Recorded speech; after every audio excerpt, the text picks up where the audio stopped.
سب کے سونے کا خیال کر کے شعلہ نقصق سی تیار نائٹ ٹائٹ بلیک جینز پر ہاف سلیو ٹاپ پہنے، بال اسٹریٹ کیے، لبوں پر ڈارک ریڈ لپسٹک لگائے وہ آئینے میں اپنا جائزہ لے رہی تھی۔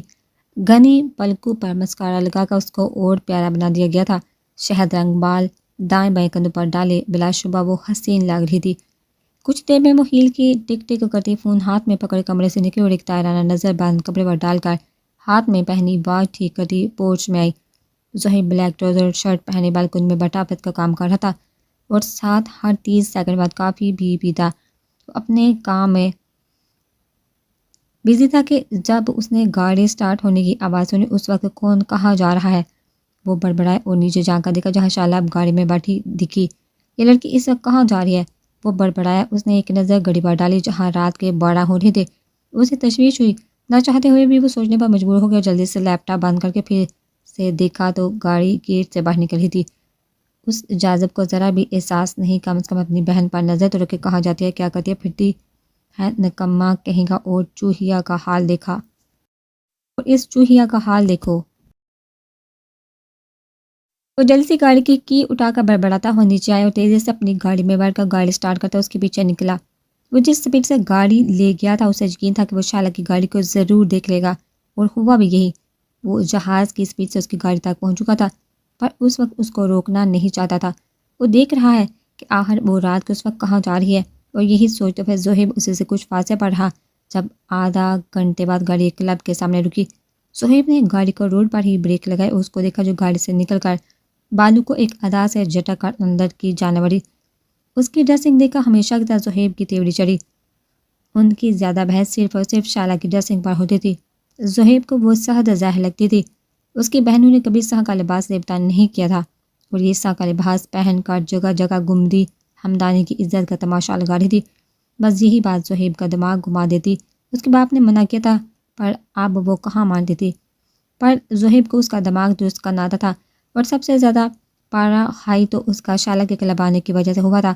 اس نے گرفت اسٹیئرنگ پر مضبوط ہوئی اور کافی لڑکے لڑکیوں کو آتا جاتا دیکھ رہا تھا۔ کچھ تو نشے میں جھول رہے تھے، کچھ ایک دوسرے کی باہوں میں باہیں ڈال کر جا رہے تھے۔ سب دیکھ کر زہیب غصے سے باہر نکلا۔ اس وقت اسی ٹراؤزر شرٹ میں تھا۔ گاڑی کو لا کر کے وہ کڑے تیوروں سے اندر بڑھا۔ آج وہ شعلہ کا دماغ درست کرنے کا ٹلٹاتا لیے جس نے ان کی عزت کا مذاق بنایا ہوا تھا۔ پاگل سائیکو گھمنڈی لڑکی، تمہیں تو آج میں چھوڑوں گا نہیں۔ تمہارا لندن نہیں ہے جہاں کوئی پوچھ تاچھ کرنے والا نہیں۔ گھر جا کر سب سے بات کرتا ہوں۔ وہ سوچتا یہاں وہاں رش میں اس کو تلاش کر رہا تھا۔ وہ جلدی ہی اسے ایک سائڈ پر صوفے پر بیٹھی ملی۔ شعلہ کسی لڑکی سے ہنس ہنس کر باتیں کر رہی تھی، اور وہاں موجود سب کی بے باک نظریں اس کے چہرے وجود کے گرد گھوم رہی تھی۔ ہر کوئی مڑ مڑ کر اسے دیکھ رہا تھا، جو سب سے انجان بنی میوزک انجوائے کرتے ساتھ اپنے دوست کے کان میں کچھ باتیں کر رہی تھی۔ زہیب نے ایک نظر اسے دیکھا، پھر اس کلب کو جہاں ہر کوئی اس کی طرف لپکنے کے لیے تیار کھڑا تھا، بس ایک اشارے کے منتظر تھی۔ یہ منظر دیکھ کر اس کا غصہ مزید بڑھ گیا۔ اس سے پہلے وہ اس کو بازو سے گھسیٹ کر یہاں سے لے جاتا، وہ مسکراتی ہوئی اسٹیج پر جا کھڑی ہوئی، تیز میوزک میں مدھم رقص کرتی لائٹنگ ساتھ کلب کا خوابناک ماحول، ایسے میں سگریٹ اور آئی نوجوانوں کی مہنگی پرفیوم کی خوشبو نے اثر مرتب کیا ہوا تھا، ایسا اثر جس میں ڈوب کر جوان جھوم رہے تھے جیسے ان کا دل اس سب سے نکلنے کو آمادہ نہیں تھا۔ وہ ایک اور ہی جہاں میں آباد تھے۔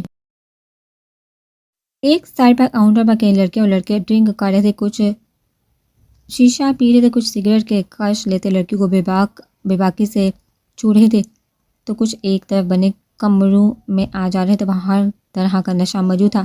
زہیب کو یہ سب دیکھ کر کروفت محسوس ہوئی۔ ایسا نہیں تھا کہ وہ یہاں پہلی بار آیا تھا، یاسر کے کہنے پر وہ ایک دو بار آیا تھا، تب جب کالج میں زیر تعلیم تھا۔ پر فواز صاحب کو جب علم ہوا تو وہ صد برہم ہوئے۔ اسے سختی سے منع کیا تھا کہ شریفوں کا شیوا نہیں ہے۔ وہ باہر رہا تھا، وہاں ایسا ماحول عام تھا، پر وہ کبھی اس طرح کلب میں نہیں گیا تھا۔ زہیب اچھے سے جانتا تھا امیر ماں باپ کی بگڑی اولادیں آتی ہیں اور ابھی ان کو نشے میں دیکھا اس کا دل کیا سب کو چھوٹ کر دے۔ وہ ضبط کرتا مڑا، جب اس نے شعلہ کو تھڑکتے دیکھا تو ہاتھ کی مٹھی بنائی جیسے شعلہ کو مسل رہا ہو۔ اسے دیکھ کر لگ رہا تھا کہ وہ پہلے بھی کلبوں میں جاتی رہی ہے۔ اس کی آنکھیں ضبط سے لال انگارہ ہو گئی تھی۔ اپنے گھر کی عزت کو یوں بےہودہ لباس میں ناچتے دیکھا آج وہ اسے اس کی اوقات سے واقف کروانے والا تھا۔ جب بھی جو اس کے سامنے آیا اسے دھکا دیتا اسٹیج کی جانب بڑھا۔ جب کسی نے اسے پکڑ کر کھینچا وہ اپنی جگہ سے نہ ہلا، البتہ لہو رنگ آنکھوں سے گور کر دیکھا۔ جس نے یہ جرأت کی تھی؟ ایک لڑکی نہایت ہی بےہودہ ڈریس میں بے باکی سے اسے دیکھ رہی تھی۔ زہیب جب جہاں وہاں دیکھ کر جائزہ لے رہا تھا تبھی اس لڑکی کی نظر پڑی جو نائٹ ڈریس میں انتہا کا ہینڈسم لگ رہا تھا۔ کیا تکلیف ہے بیبی یہ فضول حرکت کرنے کی وجہ؟ زہیب تب کر بولا۔ اس کے بیبی کہنے پر تو اس لڑکی کی مسکراہٹ پل میں غائب ہوئی۔ بی بی مائی فٹ، تمہیں میں بی بی لگتی ہوں؟ اس کو شرط سے کھینچ کر چلائی۔ لاؤڈ میوزک میں اس کا چلانا کہیں دب گیا جو زہیب بامشکل سن پایا۔ اس لڑکی کو بی بی لفظ اتنا برا لگا تھا کہ وہ زہیب کے قریب ہو کر اس کی شرٹ پکڑ چکی تھی۔ اس کے ہاتھ اپنے شرٹ میں دے کر زہیب نے زور سے جھٹکے کہ وہ گرتے گرتے بچی۔ اپنی حد میں رہو نہیں تو ادھر ہی گاڑ دوں گا، سمجھی؟ مکھیوں کی طرح چمٹنے کے بہانے ڈھونڈ رہی ہو تم؟ جیسی اسے اجزاء سے واقف ہو نکلو یہاں سے ابھی ورنہ حشر بگاڑ دوں گا۔ زہیب انگلی سے وارن کرتا سرد آواز میں دوڑا۔ وہ پہلے ہی تپا کھڑا تھا کہ مزید یہ لڑکی سلگا گئی۔ زہیب کو پتہ چل گیا تھا کہ یہ اس کا بہانہ ہے پاس آنے کا، اور لڑکی بھی تو بہانہ ہی بنا رہی تھی۔ جب زہیب کے در پر فوراً وہاں سے رفو چکر ہوئی۔ وہ سر جھٹک کر شالہ کی طرف متوجہ ہوا جو ہاتھ میں پکڑی ڈرنک سے گونٹ گونٹ لے رہی تھی اور ساتھ کسی لڑکے سے ڈانس بھی کر رہی تھی جس میں وہ لڑکا اسے ٹچ کر رہا تھا۔ زہیب کی برداشت یہیں تک تھی جب وہ لمحے میں اس تک پہنچا اور شالہ کو بازو سے کھینچ کر اس لڑکے سے دور کیا کہ وہ بری طرح دور ہو کر گری۔ زہیب کو اس کے گرنے کی کوئی پرواہ نہیں تو جو اتنا کر چکی تھی اب گر گئی تو وہ اسے ہرگز اٹھانے والا نہیں تھا۔ جب وہ شعلہ بار نظروں سے اس کو گور کر لڑکے کی طرف متوجہ ہوا اور لڑکے کو بری طرح پیٹنا شروع کر دیا۔ شالہ زمین پر بیٹھ کر آنکھیں پھاڑے سامنے کے منظر کو دیکھ رہی تھی گویا کسی فلم کی شوٹنگ چل رہی ہو۔ زہیب مسلسل اس لڑکے کو پیٹ رہا تھا جس نے شالہ کو ٹچ کیا تھا کہ اس کا ہاتھ مسلسل اس کی کمر کو چھو رہا تھا۔ زہیب غضب ناک تیوری اس کے اسی ہاتھ کو جھٹکے سے مروڑا کے وہ چیخ اٹھا۔ اس کی مار پاٹ سے کلب میں میوزک اور رنگ برنگی لائٹوں کو بریک لگی اور ایک ہی لائٹ روشن ہو گئی۔ سب ہراساں نظروں سے زہیب کو مارتا دیکھ رہے تھے جو بالکل جنونی ہو گیا تھا۔ ہون اے کدو دیکھو، چھوڑو اس کو نہیں تو میں تمہیں سچ میں کدو بنا دوں گی۔ لڑکھڑاتی زبان سے زہیب کو روک رہی تھی۔ اس پر ڈرنک کا اثر ہو گیا تھا جو اس لڑکے نے ڈانس کی آفر کرنے سے پہلے دی تھی۔ شالہ نے انکار کیا تو اس نے کولڈ ڈرنک کہہ کر زبردستی تھمائی کیونکہ اس نے کولڈ ڈرنک میں وسکی کی کچھ مقدار شامل کی تھی۔ زہیب نے ہونہار نظر سے اس کو دیکھا جو آنکھیں پھاڑے اسے ڈرانے کی کوشش کر رہی تھی۔ پیچھے ہٹو، اگر اتنے ہی شریف ہو تو کیوں آنے دیتے ہو اپنے گھر کی عورتوں کو کلبوں میں، اور کیوں ایسے لباس پہننے دیتے ہو؟ اب اگلا بندہ دیکھ کر فدا نہیں ہوگا تو اور کیا کرے گا؟ وہ لڑکا زمین پر پڑا، منہ سے نکلتے خون کو ایک طرف تھوک کر اٹھ کھڑا ہوا۔ اس کی بابا زہیب نے ایک زور کا مکہ مارا کہ وہ تیورا کے نیچے گرا۔ صحیح تو کہہ رہا تھا، اس لڑکے نے بات بالکل ٹھیک کی تھی۔ ابھی وہ بھی تو یہی سوچ رہا تھا، اور اب اس پر اس کے خاندان پر اس لڑکی کی وجہ سے کوئی پہلی بار انگلی اٹھانے میں کامیاب ہوا تھا۔ زہیب اس لڑکی کو مار کر شالہ کی جانب بڑھا۔ اس کو 2 قدم کی دوری پر دے کر شالہ جلدی سے اٹھ کر بھاگی۔ شالہ رکو۔ میں کیوں رکوں؟ میں ٹرین چلا رہی ہوں، ہٹ جاؤ نہیں تو تمہیں اس کے نیچے کچل دوں گی کدو سی لگر۔ آئی سے سٹاپ۔ وہ اب وہاں پڑے صوفوں کی دوسری جانب کھڑی ہوئی اور زہیب کی حالت یوں تھی کہ ابھی اس کی گردن درد سے جدا کر دے۔ مجھے ڈانس کرنا ہے۔ نشے سے چڑھ گئی اوکڑی نشے اے سانڈ کدو، آنکھیں نیچی کرو۔ وہ جھومتی ہوئی کہہ رہی تھی کہ آنکھیں کھولنے پر زہیب کی لہو رنگ آنکھیں دیکھا حکم دینے لگی جبکہ وہاں کھڑی عوام اب مزے سے ان دونوں کو دیکھ رہی تھی۔ اس لڑکے کو ویٹر جلدی سے لے گئے تھے کہ وہ نیم بہوش پڑا کرا رہا تھا۔ تم نے سنا نہیں لڑکی ذرا جاؤ، تم جاؤ کیونکہ ابھی تو پارٹی شروع ہوئی ہے۔ چلو سانگ چلاؤ پارٹی والا۔ وہاں سب کے چہرے پر مسکراہٹ دیکھ کر وہ چلائی۔ شالہ کی آنکھیں لال ہو گئی تھی اور چہرہ ابھی سرخ ہو کر وہ مزید آتش فشاں لگ رہا تھا۔ زہیب سب سے اس کی بکواس کو سن رہا تھا، ورنہ ارادہ اس لڑکے سے بھی اس کی بری حالت کرنے کا تھا۔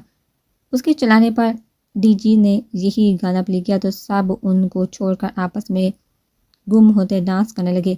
جبکہ شالہ بند ہوتی آنکھیں سر جٹکا کھولنے کی کوشش کرتے عجیب نظر سے زہیب کو گورا۔ زہیب نہیں چاہتا تھا کہ مزید صاحب کے بیچ کوئی تماشا بننے پر یہ لڑکی اس کے ضبط کا آخری حد تک امتحان لے چکی تھی۔ وہ ایک ہی جس میں اس تک پہنچا اور اس کو بازو سے گھسیٹ کر باہر لے کر نکلا۔ اس کے دوست جس نے شالہ بات کر لی تھی وہ اس واقعے سے بے خبر تھے، کیونکہ تھوڑی دیر پہلے وہ کہیں چلی گئی تھی۔ چھوڑو مجھے، تم برے لگتے ہو، نفرت ہے مجھے تم سے، اس کے ساتھ گھسیٹتی جا رہی تھی اور ساتھ اپنی نفرت کا بھی یہی اظہار کرتی۔ چٹاہ! زہیب نے ایک زوردار تھپڑ مارا تھا۔ تمہارا دماغ درست ہے احمق لڑکی، چپ چاپ بیٹھو گھر میں، چھوڑو نہیں تو ادھر ہی اڑا دوں گی تجھے۔ اس کے بازو کے ساتھ ہسار میں کھڑے اپنی 2 انگلیوں کو اس کی کن پٹی پر رکھ کر دمکانے لگی، جبکہ دوسرا ہاتھ اپنے گال پر رکھا ہوا تھا۔ اگر ہوش میں ہوتی ضرور دونوں میں جنگ عظیم چھڑ چکی ہوتی۔ وہ اب تک دونوں طرف سے گولہ باری ہو رہی تھی۔ اس کی حرکت پر زہیب کے لبوں پر نہ چاہتے ہوئے بھی مسکراہٹ در آئی۔ شالہ پرویز کا نشہ سر چڑھ کر بول رہا تھا، ایسے کیا گور رہے، گولی چلا دوں گی، چلاؤ۔ اس کی آنکھوں میں گور رہا تھا، مرنے کے لیے تیار ہو جاؤ، آج کدو کے میں ٹکڑے کر دوں گی اس پسٹل سے۔ اس کے سر کو دیکھتی بولی، کرو ہمت ہے تو تمہیں بھی میں یہی دفن کر دوں گا۔ مقابل زہیب تھا جو برداشت کرتا رہا تھا کہ کب سے اس ہینڈسم چارمنگ گڈ لکنگ لڑکی کو کدو کہہ رہی تھی، یہ چل کیوں نہیں رہی؟ وہ اپنی انگلی سے دباؤ بڑھاتی بولی، کیونکہ تمہاری ساری گولیاں میں نکال چکا ہوں، اب بیٹھو اندر ورنہ مجھے پٹہنا آتا ہے۔ زہیب سرد آواز میں بولا۔ شالہ اس کا بازو چھڑوا کر گاڑی کے بون پر جا بیٹھی، جبکہ زہیب کا صبر کا پیمانہ لبریز ہو چکا تھا۔ جب ہی تان پھن کرتا گاڑی میں بیٹھا اور سٹارٹ کر دی۔ گاڑی جو ہی آگے بڑھی، شالہ کی چیخ عروج پر تھی۔ زہیب لب بینچ کا سست روی سے آگے بڑھ رہا تھا اور شالہ گرنے کے خوف سے مسلسل چیخ رہی تھی۔ زہیب نے تو جیسے کان آنکھیں بند کیے بیٹھا تھا، نہ کچھ سنائی دے رہا تھا اور نہ دکھائی۔ کدو بچاؤ مجھے، دیکھو میں اڑ رہی ہوں، جہاز روکو میں گر جاؤں گی، بریک لگاؤ جہاز کو۔ اس کے اوٹ پٹانگ باتوں کو وہ سنتا اسے تنگ کرنے کے لیے سپیڈ تھوڑی سی اور بڑھا گیا کہ شالہ بیلنس برقرار رکھنے کے لیے دونوں ہاتھ کھولے جھول رہی تھی۔ سارے دہائیاں بھی دے رہی تھی، تمہیں میں چھوڑوں گی نہیں، بدتمیز انسان، اس جہاز کے نیچے دے دوں گی۔ شالہ کے بال بکھر گئے تھے اور آنکھیں گرنے کے خوف سے بڑی بڑی ہو گئی تھی۔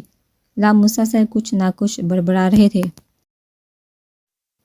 اس سے پہلے کہ شالہ رونا شروع کرتی، زہیب نے بریک لگائی، ساتھ ہی شالہ سڑک پر جا گری۔ رات کا وقت تھا، اس پہن سنسان سڑک پر سوائے ان کے اور کوئی موجود نہ تھا جو کہ شالہ کی چیخ سنتا۔ میں نیچے آ گئی،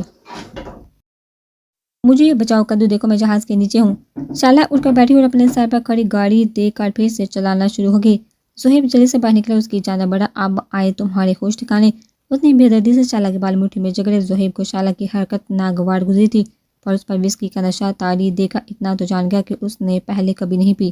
اس کے بال پکڑنے پر شالہ کڑا اٹھی اور اس نے زوردار تھپڑ زہیب کو دے مارا۔ اس کی حرکت پر زہیب کے ماتھے پر بلو میں اضافہ ہوا۔ گھٹیا لڑکی، تمہاری اتنی ہمت! زہیب نے سختی سے اس کا وہی ہاتھ پکڑ کر مروڑا۔ شالہ کے رونے میں تیزی آئی، مزید ڈر اس کی سرخ آنکھیں دیکھ کر لگ رہا تھا جو اس کو واقعی دفن کر دے گا۔ مجھے ڈر لگ رہا ہے، میں ڈیڈ کو بتاؤں گی۔ شالہ خوف سے منمنائی، بند کو بکواس، دماغ گھما دیا، تم نے سوچا ہے اگر میں نہ آتا تو وہ کیا کرتا تمہارے ساتھ؟ زہیب داڑا تھا، بولو، جواب دو۔ جبکہ اپنے تھپڑ پر بدلہ وہ اس کے ہوش میں آنے کے بعد لینے کا ارادہ رکھتا تھا۔ شالہ اس کا جواب دیے بغیر گھورنے میں لگی تھی۔ زہیب نے گہرا سانس بھرا، اس کو پکڑ کر اٹھاتے فرنٹ سیٹ پر دھکیلا اور خود ڈرائیونگ سیٹ پر بیٹھ کر جارحانہ تیوریے گاڑی کی سپیڈ فل کر دی۔ شالہ نے سر اس کے کندھے سے ٹکایا، جس سے زہیب نے جھٹک دیا، پر وہ پھر ڈیٹ بنی سر اس کے شانے سے ٹکائے، آنکھیں موند گئی۔ گھر پہنچ کر زہیب نے اسے اٹھایا، پر وہ سرد سیٹ سے لگائے نیند میں دھت پڑی تھی۔ فواد صاحب کو زہیب سے کچھ ضروری بات کرنی تھی، اس کا انتظار کر رہے تھے۔ کچھ دنوں سے وہ بہت مصروف تھا، گھر بھی ڈنر کے بعد آتا تھا، رات دیر سے گھر آتا اور اپنے لیے کافی بنا کر لیپ ٹاپ لیے کام کرنے لگا تھا کہ پھر شالہ کے پیچھے ہو لیا۔ فواد صاحب اس کے کمرے میں گئے، پر اس کو وہاں نہ دیکھ کر پریشان ہوئے کہ تو زہیب کال نہیں اٹھا رہا تھا۔ وہ پریشانی میں لاؤنج میں بیٹھے اس کا انتظار کر رہے تو ان کو بیٹھا دیکھا مسز فواد بھی باہر آ گئیں۔ کیا ہوا، آپ یہاں کیوں بیٹھے؟ طبیعت تو ٹھیک ہے؟ ہاں ٹھیک ہے طبیعت، زہیب کا انتظار کر رہا ہوں۔ کہاں ہے زہیب؟ رات کا 1 بجا ہے، وہ گھڑی پر وقت دیکھتی بولی۔ تمہارے سامنے ہی آیا تھا گھر، جب میں نے کہا کہ ضروری بات کرنی ہے تو تھوڑی دیر بعد آنے کا کہہ کر کمرے میں چلا گیا۔ وہ نہیں آیا تو میں خود گیا، پر اب اپنے کمرے میں نہیں۔ فواد، مجھے گھبراہٹ ہو رہی ہے، نہ جانے کہاں گیا ہے۔ مسز فواد پریشانی کی عالم میں بولی کہ اسی وقت زہیب شعلہ کو گود میں اٹھائے اندر آیا، پر سامنے اپنے ڈیڈ مام کو دیکھا شرمندہ سا ہو گیا۔ یہ کیا ہے زہیب، کہاں سے آ رہے ہو؟ وہ ان کو یوں دیکھا گرجے تھے وہ ڈیڈ میں شعلہ۔ اس سے پہلے وہ بولتا کہ شعلہ نے اس کی گردن میں چہرہ چھپایا، وہ مجبوری میں اسے اٹھائے کھڑا تھا۔ اس بار اس کی بے باک حرکت زہیب کو کرنٹ سا لگا۔ کیا یہی پھینک دے؟ دل کیا کہ یہی پھینک دے اسے۔ زہیب، یہ سب کیا ہے، تم نے کیوں اٹھایا ہوا ہے اسے؟ مام ڈیڈ، میں آپ کو سب بتاتا ہوں، پہلے اس کو کمرے میں چھوڑا ہوں۔ ان کی آواز پر جواز صاحب اور ان کی بیوی بھی باہر آ گئی۔ کیا ہوا فواد صاحب؟ بحیریت ہے؟ وہ بے دہانی میں کمرے سے نکلتے بولے، پر شعلہ کو زہیب کی گود میں دیکھا ان کی حالت بھی فواد صاحب جیسی ہو گئی۔ بڑوں کے کمرے نیچے تھے، بچوں کے اوپر جازب تک شاید آواز میں گئی تھی، اس لیے وہ بے خبر سو رہا تھا۔ جاؤ اور فوراً نیچے آؤ، فواد صاحب جب غصہ ضبط کرتے بولے، پر انہیں اپنی تربیت پر یقین تھا، اس لیے پہلے وہ زہیب کی بات سننا چاہتے تھے۔ کیا ہوا شعلہ کو زہیب؟ تایا جان شعلہ نے ڈرنک کی ہے، وہ اتنا ہی بول کر آگے بڑھا، جبکہ اس کے اس بات پر سب حیرت میں آگے۔ جیسے زہیب شعلہ کو اس کے کمرے میں بیڈ پر پٹک کر واپس آئے، اسے اپنے آپ سے بھی شعلہ کے چھونے سے کراہت محسوس ہو رہی تھی۔ وہ سنجیدگی سے نیچے آئے اور سب کو تفصیل سے بتایا، جسے سن کر جواز صاحب شرمندہ سے نظریں جھکا گئے۔ ان کی اولاد نے اور کون کون سے رنگ باقی دکھانا تھے، وہ بغیر کچھ بولے واپس چلے گئے۔ ان کے الفاظ کہیں گم ہو گئے تھے۔ فواد صاحب نے زہیب اپنے سینے میں بینچ لیا، ان کو اپنے بیٹے پر فخر محسوس ہو رہا تھا۔ ڈیڈ، آپ کو کچھ ضروری بات کرنا تھی؟ ہاں کرنی تو ہے، پر اب رات کافی ہو گئی، جا کر سو جاؤ۔ نہیں، آپ بتائیے، پھر سو جاتا ہوں۔ زہیب، عزیز و اچھا ایمان کیسی لگتی ہے تمہیں؟ بہت اچھی ہے ڈیڈ۔ تو کیا ہم کل اس کے گھر جائیں؟ کس سلسلے میں؟ بھائی اپنی بہو بنانے کے سلسلے میں۔ بہو؟ زہیب بڑبڑایا، پھر سمجھ آئی تو اپنی جگہ سے کھڑا ہو گیا۔ مام ڈیڈ، آپ دونوں کیا سوچ رہے ہیں؟ ایمان میری بہن ہے، زرش اور سجلہ پکزا، پلیز یہ سب سوچ کر ہمارا بہن بھائی والا رشتہ حرام مت کرے۔ زہیب دو ٹوک انداز میں بول کر وہاں سے چلا گیا۔ سب کے فواد صاحب کو ان کا جواب مل گیا۔ دیکھا فواد، سجل نے صحیح کہا تھا کہ وہ نہیں کرے گا، اب چھوڑیے، جہاں اس کی مرضی ہوگی ہمیں بتا دے گا۔ وہ بہت خوش قسمت گھر ہوگا جہاں ایمان جائے گی۔ فواد صاحب سرد سانس بھرتے بولے، وہ اپنی اولاد پر اپنی مرضی مسلط کرنے کے عائد نہیں تھے۔ انہیں خوشی تھی کہ وقت رہتے زہیب کی رائے لے لی، اگر وہ پوچھے بغیر چلے جاتے زہیب نے سب کچھ تہس نہس کر دینا تھا۔ جی یہ بات تو آپ نے ٹھیک کہی، اب چلیے آپ بھی سوئیے، صبح پھر طبیعت خراب ہوگی۔ جاگنگ سے آ کر احمد فریش ہو کر باہر آیا اور ایک ہاتھ میں ٹاولے پکڑے بال خشک کرتا، دوسرے سے ایمان کو میسج کیا، سائیں۔ دوسری طرف فوراً سین ہوا، ہیلو مولانی، ریپلائی نہیں کیا تو ابھی گھر پہنچ آؤں گا تمہارے، کیونکہ ایمان اس کے میسج سین کر رہی تھی۔ کیا ہے؟ پھاڑ کھانے والے انداز میں ایمان نے ریپلائی کیا۔ اپنی دھمکی کا اثر ہوتے دیکھا احمد کھل کر مسکرایا۔ وہ مار ہے کس چیز کا؟ وہ تو مل کر بتاؤں گا مولانی، یہ بتاؤ یوں نہیں آ رہی ہو نا؟ آؤں تو کیا کرو گے پھر؟ مل کر بتاؤں گا۔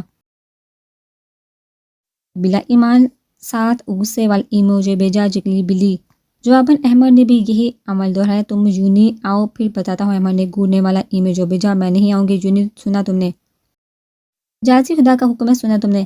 ساتھ ہی آرڈر دے کر احمد نے کس والا ایموجی بھیجا اور کمرے سے باہر نکلا۔ صبح معمول کے مطابق سب ناشتے کے ٹیبل پر بیٹھے احمد کا انتظار کر رہے تھے۔ زرش برہان کو مکمل اگنور کر رہی تھی۔ یہ بات وہ بھی نوٹ کر رہا تھا کہ زرش نے ایک بار بھی برہان کو دیکھا تک نہیں تھا۔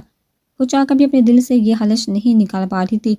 وہ اپنے ہاتھوں پر نظر جمائے سوچوں کی پینگوں میں سوار تھی، جب یہ احمد بلو جین پر لائٹ یلو شرٹ پہنے، اوپر بلو کلر کی جیکٹ پہنے جس کے بٹن کھلے تھے، جس سے اس کے چوڑے مضبوط سینے سے چپکی برانڈیڈ شرٹ صاف نظر آ رہی تھی۔